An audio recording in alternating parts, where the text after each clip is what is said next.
My family forgot to invite me to my grandparents' funeral, yet they insist I attended.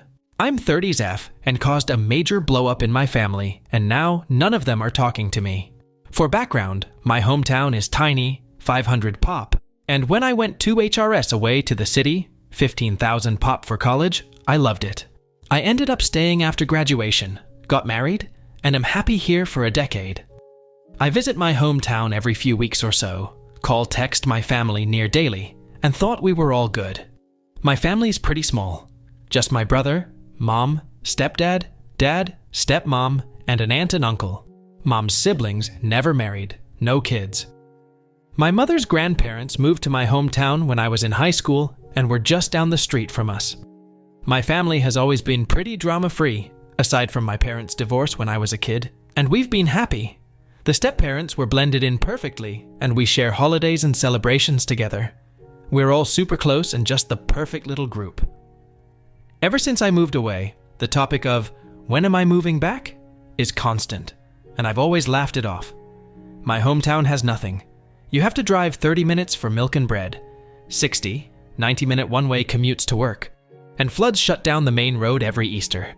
I love the town, but I love here more. I have parks, stores, community events, a library. The city is great.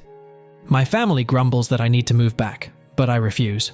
I've been trying to encourage them to come here, especially since it's not an hour drive to the nearest medical facility. Now to the meat and potatoes. Both my grandparents passed over COVID times. They were both old, and their health had been failing for a while, so it was only a matter of time. Thankfully, they didn't catch it, but it made visiting them impossible, and we survived mostly through FaceTime. They both passed in their sleep months apart. Both were cremated and kept securely under the kitchen sink for safekeeping while the pandemic blew over. That was 2021. Well, I just found out my family held a funeral for them and scattered the ashes in my uncle's maple grove over the summer. No one said a word to me about it. I visited numerous times before and after, and not one word. I only found out because my great-uncle from California posted on Facebook a few weeks ago that he is entering hospice and was so thankful his health stayed strong enough for him to see his little sister, my grandma, to her final resting place. I was confused and called my mom. She was all, "Yeah, the funeral we had in July, remember?" Y'all, I visited them for the 4th of July. They did the funeral the 8th. Not a word about it to me. They had planned this for months. Long enough to arrange for my infirm great-uncle to be brought over from the other side of the country. Apparently, they talked about it all the time. Everyone is convinced I was at the funeral. They swear I was there. I can prove I wasn't because Google's got my location history. My hubby is baffled because he was supposedly there too, but he had to work every weekend in June and July. Time clock doesn't lie. My family straight up forgot about me. I'm hurt. I'm sad. And they're pissed at me for lying. They think I'm causing drama over nothing. Nothing I say can convince them I wasn't there. My family is united in this, and they've all put me on read until I admit I'm wrong. They think I've gone nuts. Either there's a doppelganger of me attending events, or my family doesn't want to admit they screwed up. I'm not backing down. Thanksgiving is coming up, and my family's been vague posting on Facebook about forgetful kids and mental health. It's so freaking weird, and I don't know if I'm in Bizarro world or what's going on. My mom's best friend reached out and said I should just admit I was wrong and apologize, that I'm causing my mom so much unnecessary stress. I asked her if she's checked everyone's home for CO2. She hung up on me. We checked our CO2 and our testers are running just fine. I have reached out to a few people in my hometown to check in on my folks, and they all say they're fine. I even spoke with the local volunteer firefighter group to see if they could check for gas leaks. Not sure if they were able to. I don't know what to do. I've shown them the proof I wasn't there, but they know I'm tech savvy and just assume I photoshopped it.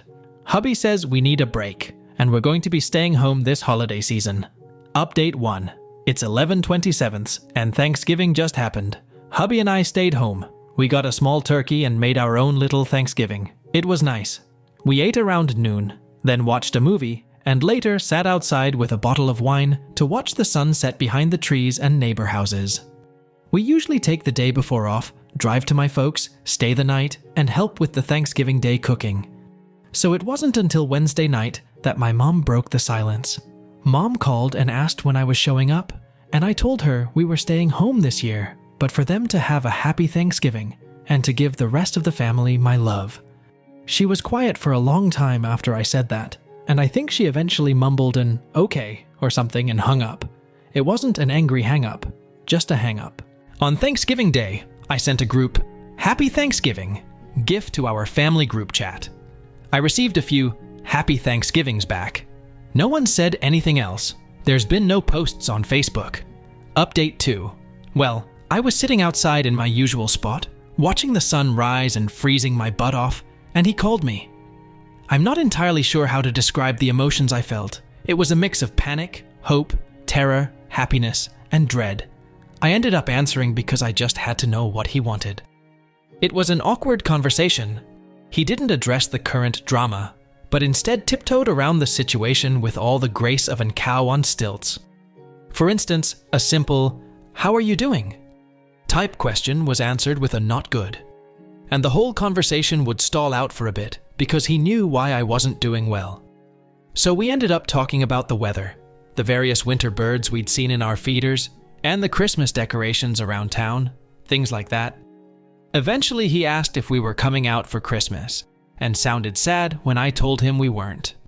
He asked if him and stepmom could come visit us instead, and I told him it wasn't a good idea this year, that hubby and I were going to spend a quiet holiday together.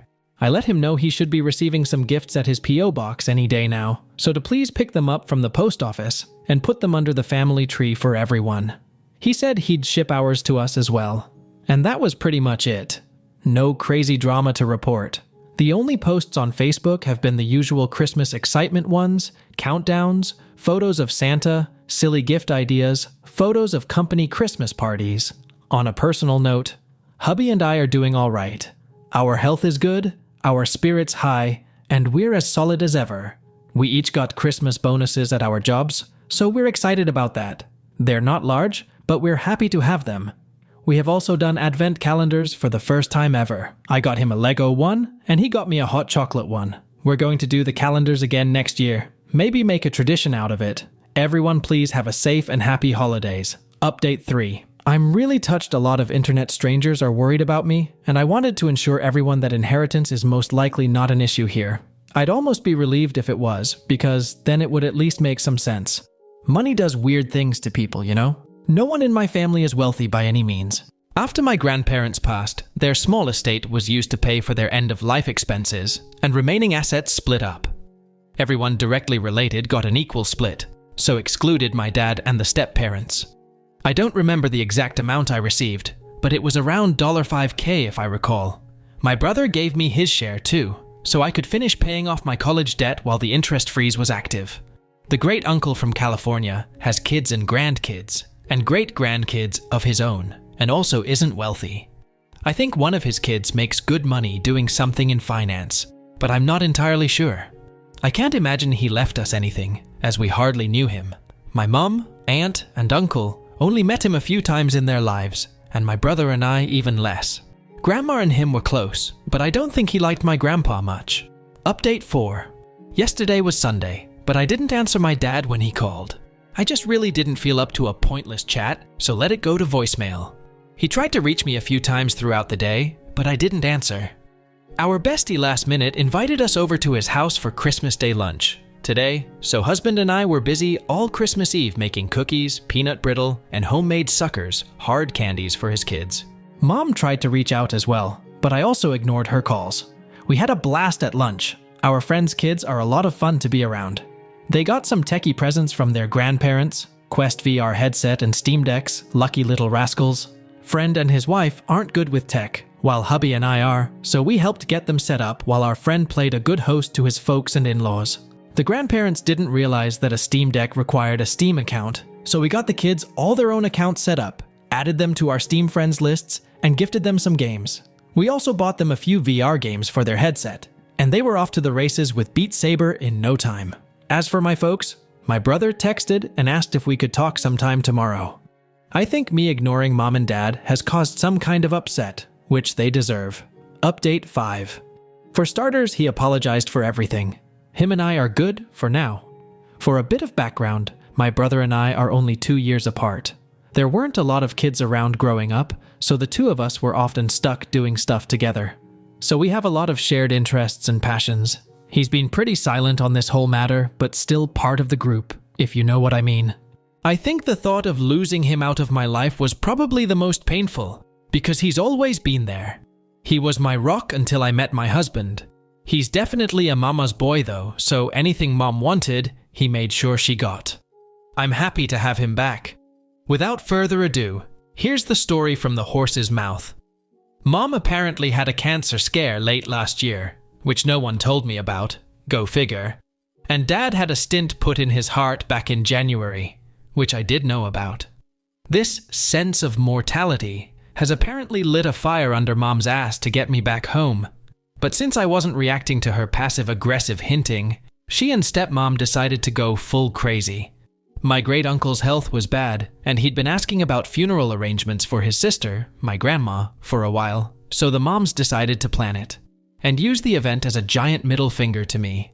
They kept all the planning pretty hush-hush between the two of them, so no one on our side of the family actually knew about the funeral until like 2 weeks before. The moms said they'd invited hubby and I. No one thought anything about it. No one thought to mention, confirm, or check with me. The plan was to scatter the ashes, say a few words, and maybe head to town for lunch. It was a small affair. The moms didn't even tell the family that our great-uncle was coming for it. Like I said, it was a small thing, barely a footnote. No one thought it was odd because we're pretty chill people. 4th of July happens. Hubby and I are out. No one thought to mention it, as we were all busy celebrating and having a great time. Anytime the topic of this weekend would start, the conversation would be quickly shifted by one of the moms. We went back home. 8th of July happens. Great-uncle rolls into town with a few of his kids, grandkids, and great-grandkids, and it's a surprise to everyone, but the moms. Everyone drives to the Maple Grove, and the moms have brought a ton of food and stuff. It's a full-blown party. No one on my side noticed I wasn't there, because there were so many extra faces outside the usual group. They did the spreading of the ashes, they said their words, they ate, they had a great time. It wasn't until our great-uncle left, and all his side left with him, that they realized I wasn't there, and hadn't been there. And this is where the crazy went up a notch. My brother says the moms were happy, no one noticed I wasn't there, and that this was proof to everyone that I needed to move back because I was so easily forgotten about. Because none of them thought to reach out, right? They basically did a ton of guilt-tripping manipulation bullshit, and it made everyone upset at me for not showing up.